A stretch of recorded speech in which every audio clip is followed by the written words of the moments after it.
All right, UFC 257 is this Saturday live from Abu Dhabi. And of course, it is headlined by the monster rematch of Conor McGregor and Dustin Poirier. And I have none other than TSN MMA reporter Aaron Bronstetter on the show to break it all down with me. Aaron, how are you, sir? I'm good, Ryan. Hey, thank you for having me on. I really appreciate it. It's my pleasure. I've been following your work for quite some time now, and you're really doing big things. TSN, for anyone that doesn't know, is essentially the ESPN version of Canada, and you're the guy up there. So just tell everyone, how you got into this position and just your background covering sports. Yeah, so it was a bit of an interesting winding road for me to get here. I started really following mixed martial arts probably about 12 years ago, 12, 13 years ago, and really just fell in love with it. I wanted to work in basketball. That was my big passion, was following basketball back when I was in university and beyond. And I thought that's the direction I'd go in. But then I found mixed martial arts in the UFC and just fell in love with it. Have been watching it devotedly ever since, staying up and watching Dream overnight on HD Net back in the day. I was pretty invested. And when TSN got the rights to the UFC, I just kept asking our bosses. I said, we've got to do more. Conor McGregor's becoming a big star. Ronda Rousey's becoming a big star. And eventually they said, well, why don't you cover it? You know more about the sport than anybody in the building. And I said, sure. That's basically how it came together. They had built a lot of trust in me from over the years of working there. I had booked guests for Off the Record with Michael Landsberg, and was booking guests across basically all the different platforms for TSN, including some stuff for even CTV Much and all of that. So I just think that they took a leap of faith on me, and I couldn't be more thankful. I love this job. My wife asked me recently, is there any other job you'd want in the entire world? And I said no. There's like nothing. There's nothing I would trade this job for, and I'm totally blessed to wake up every morning with that knowledge. Good for you. You're in rarefied air, my friend, because there aren't many people in this world to have their dream job. So congratulations, and you're killing it. You're doing a fantastic job. It's funny you mentioned basketball because that was my first passion as well. I actually played 2 years of small college basketball in my area. Did you play when you were younger? Is there like a certain player or team that you grew up just really watching and following? I grew up with the Raptors. I mean, they were a franchise starting in '94, I guess, was when they were announced, or '93, and then '95 was the first season, if I'm not mistaken. That was when they drafted Stoudemire, so it must have been '95, '96 season. And yeah, I loved it. I always played when I was younger, never competitively or anything along those lines. I've just always loved the sport. Which college did you play at?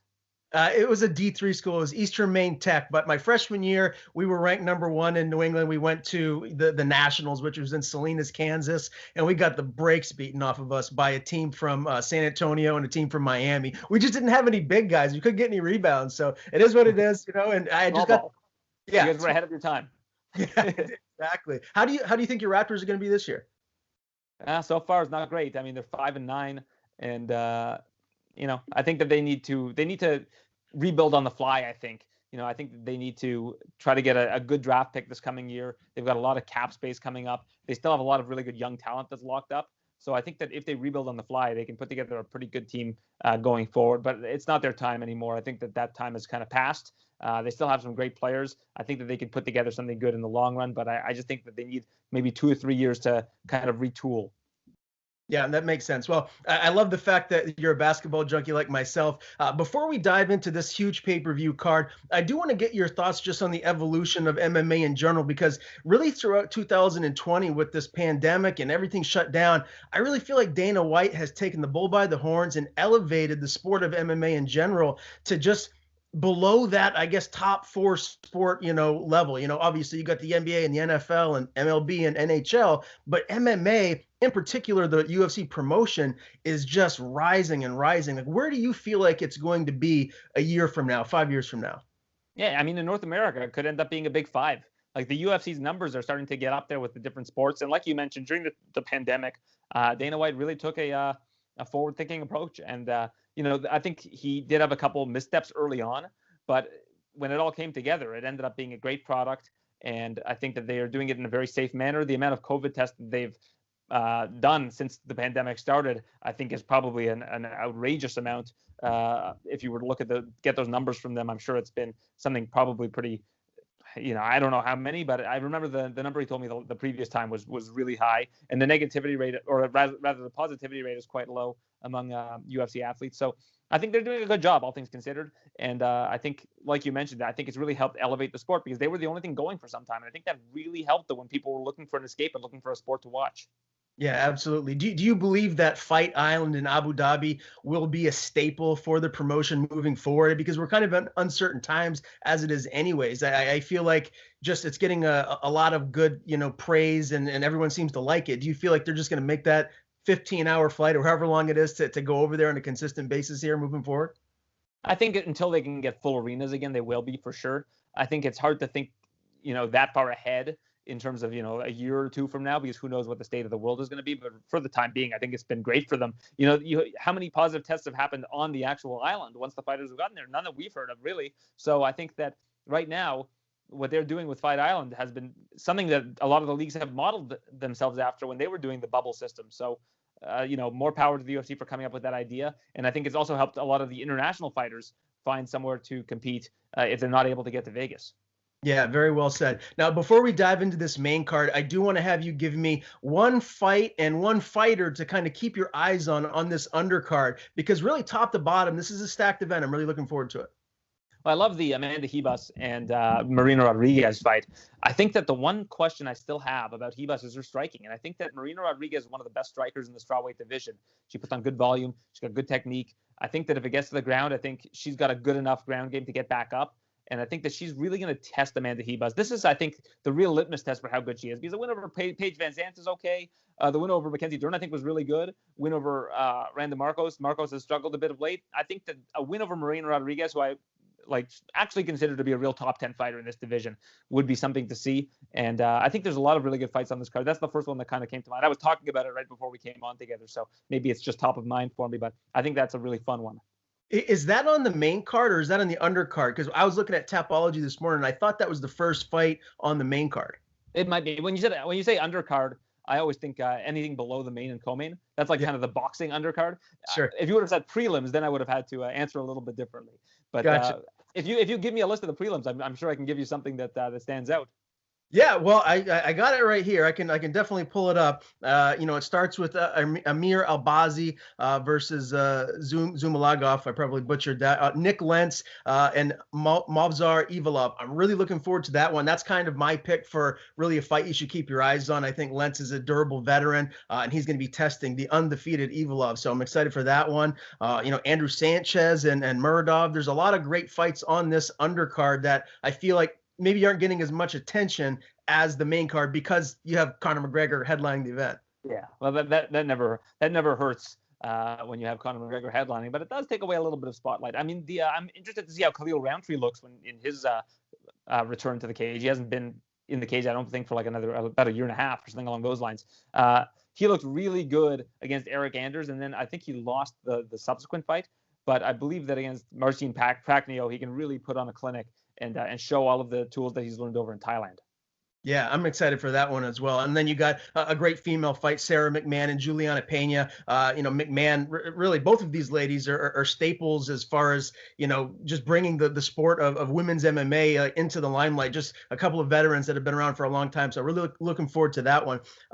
Let's move on to this main card. You got undefeated Ottman Azaitar, 13-0. He's 2-0 in the UFC. He had a monster win over Khama Worthy that really surprised me. I mean, I knew how good he was, but to finish Worthy, who I'm really high on, I was a little surprised at that. And Matt, the Steamroller Frevola, is really a gamer. And I saw some of the stuff on the preview show and embedded, and he looks like he's really hyped up. He wants to go in and kind of derail the hype train, I guess you can say, of Azaitar. What do you see happening in this one? Yeah, Steamroller. I like that guy. He's really good. But I lean Ottman Azaitar in this one. I think Azaitar has really strong skills. He's a good, really good power striker. The X factor for me, I think, will be Frevola's grappling. I think Frevola hasn't shown off his grappling all that much, and I don't really know what Ottman brings to the table in that regard. But I would have a slight lean towards Azaitar in that fight. Okay, I actually would agree. I do feel like Frevola could push him, maybe take it to a decision. Who knows? It's going to be an interesting fight. 125-pound matchup between Jessica Eye and Joanne Calderwood. Really excited for this one. Both of these ladies have been around for a while. Jessica I's coming off that loss to Calvillo. You got Calderwood is coming off that loss to Maya. Well, no, Maya's was in the first round. The loss that I had to Calvillo was a UD loss.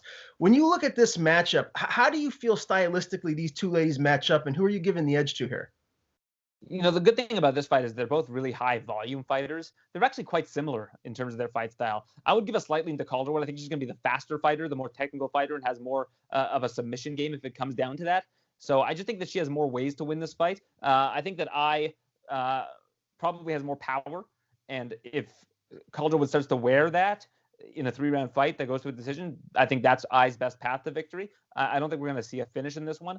So I'm going to go with the faster fighter that I think just has the better technique, and that would be Calderwood. Yeah, I actually agree with you on that one as well. I wanted to save the most time here for this co-main and main event because really these are two fights that if you're an MMA fan, you can't miss. It's must-see TV. Start with that co-main event. You got the new UFC lightweight Michael Chandler taking on Dan Hooker, who has been just one of the best guys in the division for a while now. Michael Chandler, you could say he's probably the most accomplished Bellator fighter ever, and he wants to step up a competition, makes this deal with the UFC, and here he is. He's getting a stud right out of the gates. I love his wrestling. Hooker is one of those guys. He said, good luck trying to get me to the ground. If you get me there, good luck keeping me there. Do you feel like this fight, someone could get finished, or do you feel like we're going to see a war like we did when Hooker, fought Poirier? You could say Chandler is the, what did you call him? The most, the most most decorated? I could say Patricio Pitbull probably has that designation, but it's arguable. I mean, you look at the Chandler and Alvarez fights; those are two of the best fights ever. So I personally lean Hooker in this one. I think that Hooker's length is going to be problematic. And when I asked Chandler actually to name who he thought the worst matchups were for him in the top of the division, Hooker, he said, was probably the worst matchup for him. And I might agree with him. I think that Hooker's length is going to give him fits. I think that Hooker's got really good takedown defense. I think if it gets to the ground, Hooker's really crafty. We haven't seen a submission game in action that much, but I think that he's got really, really tricky submission skills. And I just think that he has, again, more ways to win this fight. And then you also look at Chandler's recent competition. He's beaten a lot of guys that he should be beating. He lost to Patricio Pitbull in the first round. I just don't think he's fought the level competition in recent years to hang with the hangman. I think Dan Hooker has gotten a lot more reps against the top guys in the UFC. And for that reason, I lean towards Hooker. I know he's a small minus 130 favorite right now, but I would say that is the way that I would look at that one. Do you feel like he could finish Chandler, or is this a fight that you expect to go the duration? I think it'll go the distance, but I do know that Dan can finish him for sure. I think that if you were to ask me, what I think is more likely, I think a more likely outcome would be it going to decision since it's only a 3-round fight. Let's say that Chandler does lose this fight. What does that do for him moving forward? Because he's got a lot of, hype, and rightfully so, coming from Bellator here into the UFC. If he comes in and loses to a guy that, hasn't even had a title shot yet, how far does that drop him? Like, who should he fight next? I mean, it depends on how he loses, but I think that when you look at Chandler, you're always going to get exciting fights from him. So even with a loss, while it might prevent him from getting to the championship level, you still have really solid prospects of him fighting Justin Gaethje one day, fighting Ferguson one day, maybe Charles Oliveira. Like, that top of the lightweight division is pretty much interchangeable at this point, and you're always going to get a good fight. Yeah. Do you feel like the lightweight division is the best division in the UFC right now? I think at the top it is. I don't know if you were to say, like, take the top 15 of every division and on average who has the best fighters, because I think that would probably be featherweight. But I think that they have the most talented, top 5 of any division for sure. Yeah. All right. This main event, Conor McGregor and Dustin Poirier, a rematch, almost 7 years in the making now. And the first time that they fought, as everyone knows, Conor, a lot of trash talk. I feel like he got into Dustin's head and really just went in there and made quick work of him. And Poirier really just reinvented himself. Like, he is nowhere close to the same fighter he was when he fought Conor the first time. He's a completely different fighter. He's so much more evolved in every aspect of the game. Having said all that, I have to admit I'm a big fan of Conor McGregor. I think he's great for the sport. I mean, you could say he's like the modern day Mike Tyson, Muhammad Ali, as far as just pay-per-view draws and just spectators and eyes watching this sport. But I'm a Dustin Poirier fan too. I wish there wasn't a loser in this fight, because I'm torn. And I think Poirier really is a dog. I think he can bring the fight to Conor. And as we've seen in the past, Conor's cardio really hasn't been that great. That's probably, his kryptonite. Can Poirier drag him into deep waters and win this fight late? Or do you feel like Conor's going to clip him and finish him early like he says he's going to do? Well, I think that's how Poirier, of course, is going to win this fight if he does win. It'll be him kind of turning it into a test of wills where he just doesn't lose those kind of fights. When it becomes a test of wills, that's where Poirier shines. He wants to bring you into deep water. He didn't get a chance to do that against Khabib, and that's why I think that Khabib got the better of him. But I think against Conor, he can do that. You look at the odds right now, and the odds indicate that Conor McGregor should win this fight 75.6% of the time.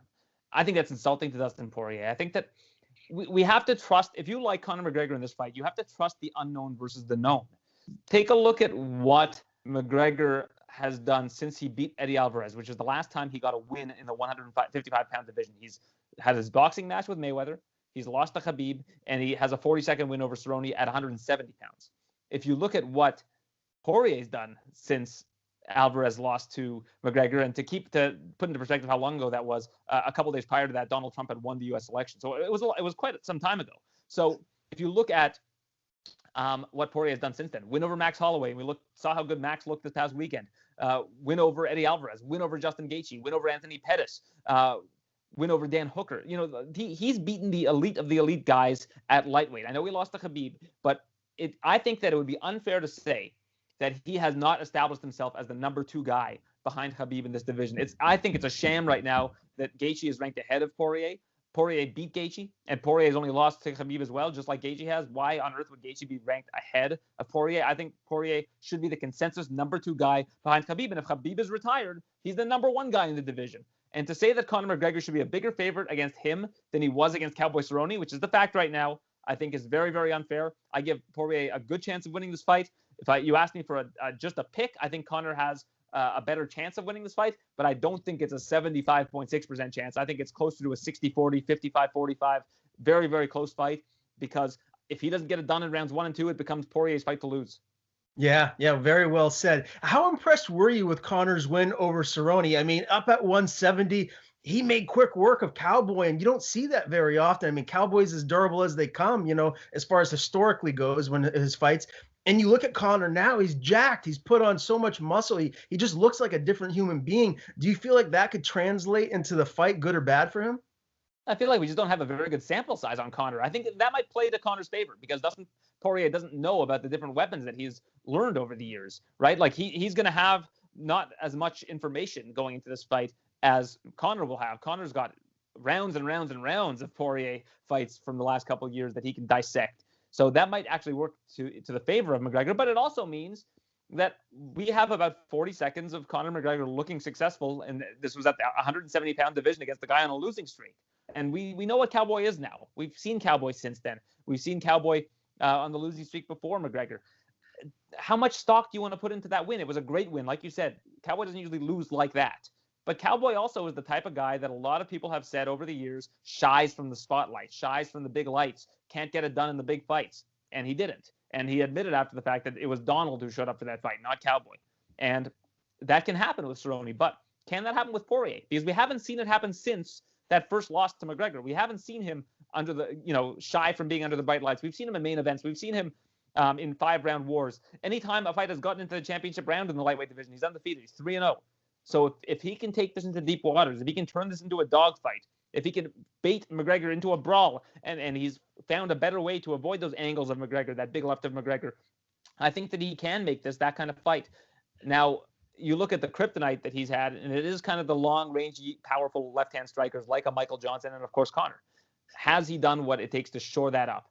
I guess we'll see. But I don't think that Poirier is going to be the type of fighter that does not show up this weekend. I don't think that he's going to get baited into an emotional fight. I think he's going to do what he always does, at least in recent years as a lightweight. And I think that if that Poirier shows up, the one that beat Justin Gaethje, the one that beat Eddie Alvarez in the fashion that he did, it could be a long night for McGregor. And that's what I'm hoping we get to see. I'm hoping we get to see this fight go beyond the second round, because then we can see how much better Conor McGregor has gotten. If he can beat Poirier in the third, fourth round, now you can start talking about this guy as being one of the absolute greats in the sport, because those are the questions that we still have about him. Yeah, I 1,000% agree with that. And one of the things I was looking at leading up to this fight, the press conference was just earlier this morning. Poirier looks composed. Poirier doesn't look scared. He looks like he deserves to be there, like he knows he belongs in that octagon with Conor. And I do feel like we're going to see a different fight. If I'm a betting man and I had to bet one or the other, I think I still lead to Conor. But I would not be surprised at all if Dustin Poirier is victorious come Saturday night. Now, moving forward, win or lose for either of these guys, this division is kind of up in the air, all because of Khabib right now. Is he retired? Is he not retired? It seems like there's another fight left in him. He wants to get to 30-0, and Ramadan is right around the corner. So I believe the earliest we'd see him fight would be in the fall time. So Yeah, what September. matchups could we see here moving forward if Conor wins versus Conor loses for both Dustin and McGregor? I'll be honest, I don't see any reason why Khabib should come back. I'm kind of with Khabib on this. Like, what more does this guy have to accomplish? And if he said to his mom he's not going to fight again until she changes her tune, I don't like. He just seems like a person of such principle to me that I don't think that he's going to end up coming back. So let's take him out of the picture. I think that the winner of this fight between Conor and Poirier should fight Charles Oliveira, and I think that the winner of Hooker and Chandler should fight Justin Gaethje. I think that's the way that I would like to see this kind of play out. I think that would make it, an exciting kind of tournament style lightweight picture. And then the winner of those two fights maybe fights for the championship, or you just make one of those two. You make the Conor and Oliveira fight for the championship. Who knows? But I think that those are kind of the last remaining of the lightweights that are contenders for the title. I think you got to take Ferguson out of the picture, unfortunately. I hope I'm not forgetting anybody, but I believe that that's probably the last remaining fighters at the very top echelon of this lightweight division. If Conor loses, what does that do for his legacy? And, moving forward, I mean, it's just going to, the star is going to dim a little bit if he loses again, unfortunately. Yeah, it hurts it for now. But Conor's shown the propensity to bounce back from these things many times in the past. So, it's hard to determine what it does to his legacy to lose that fight.